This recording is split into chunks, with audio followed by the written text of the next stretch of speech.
Wiadomości lokalne, witam serdecznie.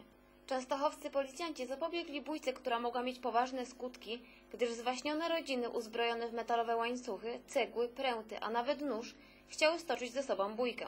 Źródłem konfliktu był najprawdopodobniej sposób rozwieszania prania w jednej z suszarni w bloku przy ulicy Niepodległości w Częstochowie. Do sprawy zatrzymano 43-letniego mężczyznę, który złamał nos synowi sąsiadów oraz uderzył jego córkę. Częstochowski sąd tymczasowo aresztował 39-letniego Roberta S., który uciekając przed policjantami usiłował najechać na jednego z nich. W trakcie przesłuchania w komisariacie mężczyzna ponownie użył siły wobec funkcjonariusza, kopiąc go w klatkę piersiową. Za czynną napaść na funkcjonariusza publicznego grozi mu do 10 lat pozbawienia wolności. 2,5 roku powinien spędzić w więzieniu lekarz Stanisław P., który powołując się na wpływy w częstochowskich sądach obiecywał gangsterom, że za łapówkę załatwi im niskie wyroki oraz wystawi fikcyjne zaświadczenia o ciążach ich żon. Wpadł, bo jeden z przestępców poszedł na współpracę z prokuraturą. Z dostarczonych ministrowi infrastruktury 60 000 podpisów w sprawie bezpłatnych odcinków autostrady w województwie śląskim, co czwarty został złożony przez mieszkańca Częstochowy i okolic. Zbieranie w Częstochowie podpisów pod petycją do ministra infrastruktury Cezarego Grabarczyka zainicjonowało Stowarzyszenie Częstochowa 2020.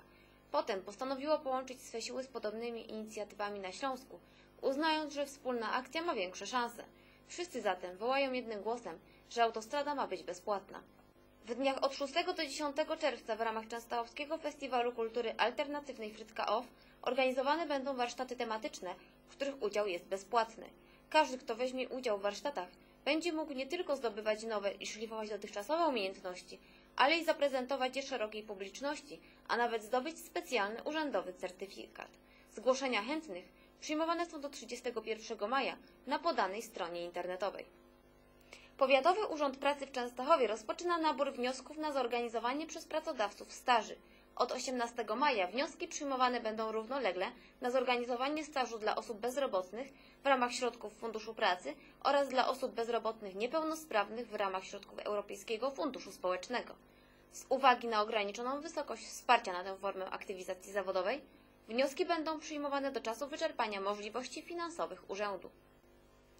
Częstochowska Straż Miejska wspólnie z Krajową Radą Komendantów Straży Miejskich i Gminnych jest współorganizatorem czwartkowej, pierwszej międzynarodowej konferencji Miasto monitorowane, personel, aspekty prawne i technika systemu CCTV. Podczas konferencji specjaliści z Polski i ze świata, w tym dr Craig Donald z Republiki Południowej Afryki, powiedzą, co zrobić, żeby miejskie systemy monitoringu wizyjnego działały skuteczniej.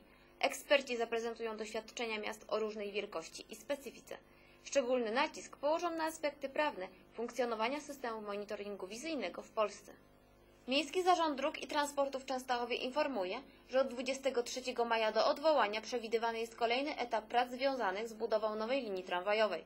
Z powodu zamknięcia południowej nitki ulicy Jagiellońskiej w kierunku Alei Pokoju oraz zamknięcia ulicy Jesiennej od Alei 11 listopada do ulicy Bohaterów Katynia, a także skrzyżowania ulicy Jesiennej, Bohaterów Katynia i Rakowskiej, zostaną zmienione trasy i rozkłady jazdy autobusów. Więc od 23 maja do odwołania będzie realizowany kolejny etap budowy linii tramwajowej na Błesznie. W związku z tym zamknięta dla ruchu będzie południowa jezdnia ulicy Jagiellońskiej na odcinku od ulicy Rydza Śmigłego do Alei Niepodległości. Zamknięty będzie też odcinek ulicy Jesiennej od ulicy Bohaterów Katynia do ulicy Bienia.